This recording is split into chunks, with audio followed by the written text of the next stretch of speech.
Karoline, with a steely face and eyes sharp as knives, stared straight at the reporter and declared in a booming voice, "These career bureaucrats are daring to obstruct the will of the American people, blocking the agenda President Trump was entrusted with. If they refuse to follow the decision of the 77 million Americans who re-elected President Trump, then they can get the hell out and find another job.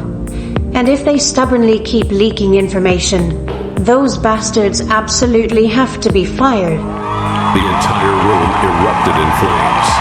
What the heck just happened? On March 9, 2025, the White House briefing room blazed with light like a modern-day arena where illumination and words became weapons. Massive spotlights hung from the ceiling, casting a blinding white glare that reflected off the polished wooden floor like a giant mirror. Dozens of microphones were fixed tightly to the press podium, thick black cables snaking across the floor, connecting to hulking cameras that stood still like steel warriors, their lenses trained on the center stage. Over 100 spectators, reporters, officials, commentators filled the plush red velvet seats to capacity, their murmurs rippling like waves before a massive storm. On the wall behind the podium, the White House seal gleamed in proud gold. But today, it was merely a backdrop for a battle about to erupt, where truth and emotion would collide without mercy. Karoline Leavitt, press secretary to President Donald Trump, stepped up to the podium with an unshakable confidence. Her red suit hugged her frame, her blonde hair pulled back neatly, her deep blue eyes flashing with a sharpness like a blade's edge. At 28, she was one of the youngest ever to take on this role, but her voice booming through the sound system and her steadfast gaze showed she was a warrior not easily subdued. Facing her, in the front row, was Alex Harper, a self-proclaimed woke reporter from Vox. With his messy curly hair, oversized plaid shirt, and eyes brimming with self-righteous morality, Alex was known for his progressive-tinged questions, unafraid to challenge the Trump administration. He stood there, microphone in hand, ready to charge into the fray. Karoline opened her remarks, her voice clear and forceful. "Hey everyone, I'm here today to talk about the investigation into the leakers inside this administration, those who dared to spill details about ICE raids threatening national security and the lives of law enforcement officers. The President and this White House are working to root them out. I'm ready for your questions." The room fell silent, only the scratch of pens on paper and the faint breathing of the crowd breaking the stillness. Alex Harper shot to his feet, raising his microphone high, his voice low but laced with defiance and a hint of sarcasm. Karoline, I want to ask about this leak investigation. Will the White House release the names of the people Secretary of DHS Noem said were caught leaking details of the ICE raid? How many have been nabbed? What agencies are they from? Or is this just a witch hunt to silence those daring to speak the truth about Trump's brutal policies? All eyes zeroed in on Karoline. She stood still for a moment, taking a deep breath, her lips pressing into a tight line, then fired back, her voice cold but sharp as a dagger. "Alex, I'll refer you to DHS for the specific names. That's the process. But don't stand there pretending to be naive. The President and this White House commend Secretary Noem for launching an internal investigation to nab those leakers, career bureaucrats daring to obstruct the will of the 77 million Americans who re-elected President Trump. If they don't want to work for his agenda, they should find another job. And if they dare leak information, especially information protecting ICE agents who put their lives on the line to safeguard our national security, then they absolutely have to be fired." Murmurs rose from the audience, a few scattered claps breaking the air.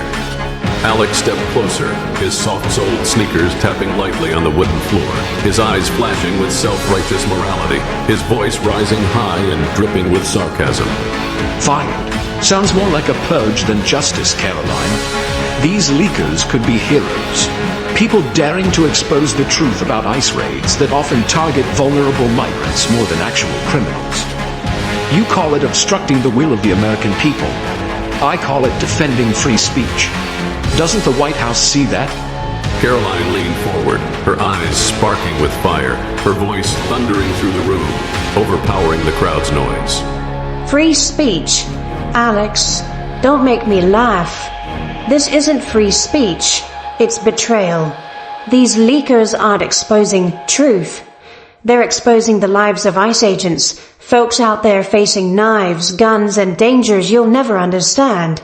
You call them heroes. I call them cowards.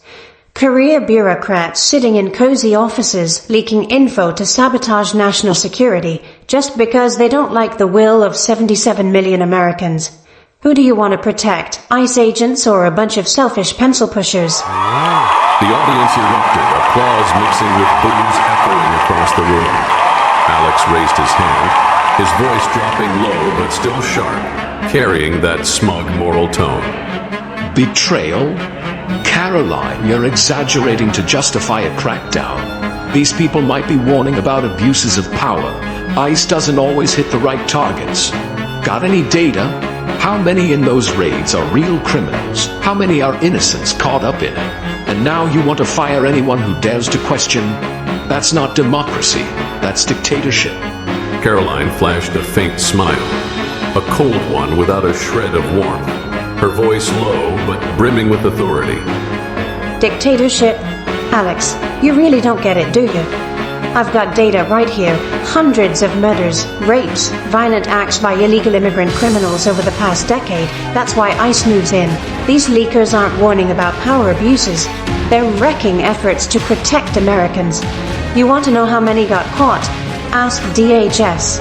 But I'll make it clear, if they leak raid details, they're not questioning. They're putting lives at risk. This is democracy. 77 million people voted Trump to clean up the system, and we're doing it.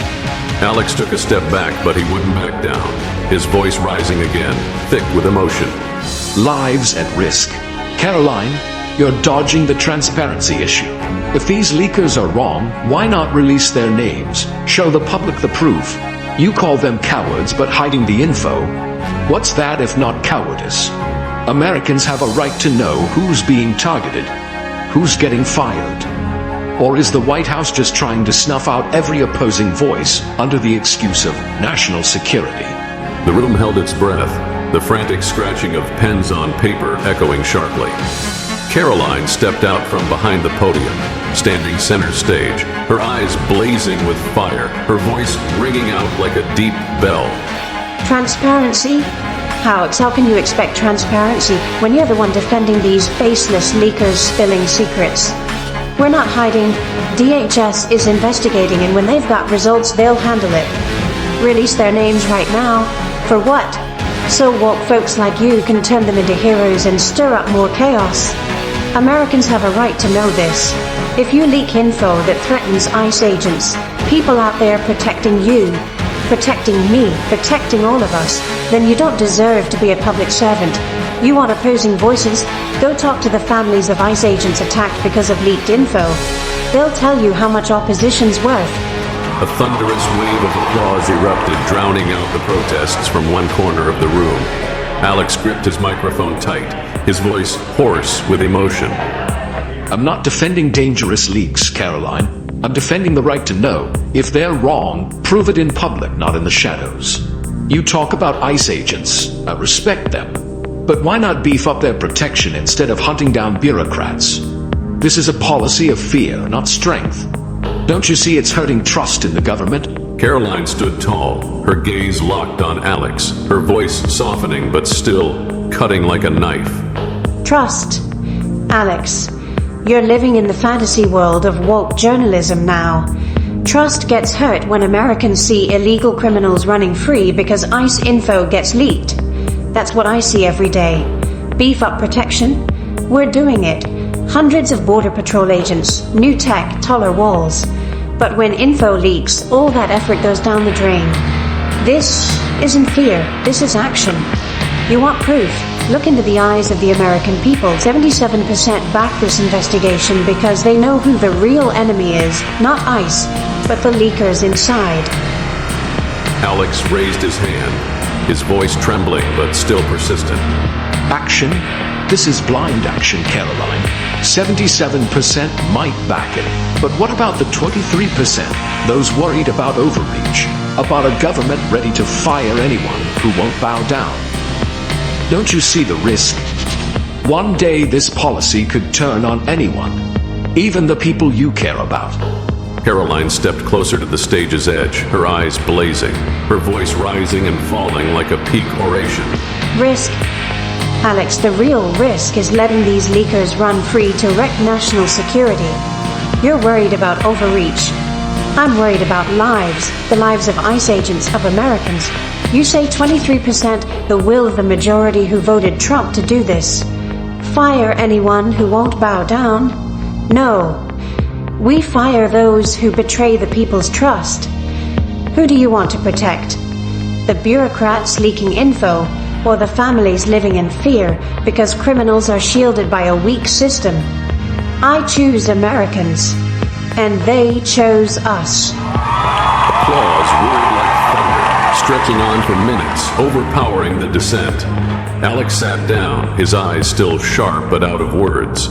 Karoline stood center stage, her gaze sweeping the crowd, her voice dropping low, brimming with conviction. This isn't a witch hunt. This is keeping a promise to Americans. These leakers aren't heroes. They're a threat.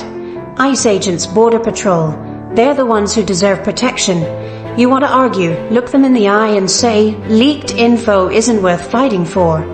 We're not doing this out of hate. We're doing it for justice. The audience exploded again, applause echoing through the room. Alex bowed his head to scribbled notes, his face tense but silent. As the lights dimmed, Karoline left the stage with a steady stride, leaving the room charged with mixed emotions, support tangled with doubt.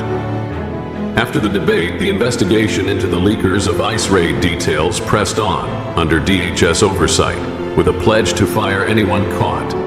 Karoline Leavitt, with her razor-sharp wit and unrelenting arguments, crushed Alex Harper in this war of words. She turned his woke question into a chance to frame Trump's policy as justice, a vow to shield Americans from internal threats. Alex, though dogged with his ideals of transparency and free speech, couldn't crack the wall of logic and emotion Karoline built. This policy won strong backing from 77% of Americans, as Karoline cited, people who see leaking as betrayal, endangering national security and ICE agents' lives. It delivers real benefits, safeguarding law enforcement, sending a tough message that the administration won't tolerate internal sabotage. But at what cost? Trust in government transparency wavers for some. As Alex pointed out, 23% fear overreach and the stifling of dissent. The security payoff is clear, but questions of fairness and long-term risks linger unanswered. As the lights went out, Karoline's policy stood firm, at least for today, thanks to her unstoppable sharpness. But will it truly strengthen the administration, or is it just a fleeting flame in a political storm? The answer lies ahead, in the hands of Americans and the values they choose to uphold. So, what do you think about this? Drop a comment below. If this story has touched your heart, don't forget to share your thoughts about the story and let us know which city you're watching from. We'd love for you to share its message by liking and sharing it with your friends, helping us reach our first milestone of 1,000 subscribers, which means the world to us and allows us to create more meaningful stories for you. Thank you for your support, and we'll see you in our next story.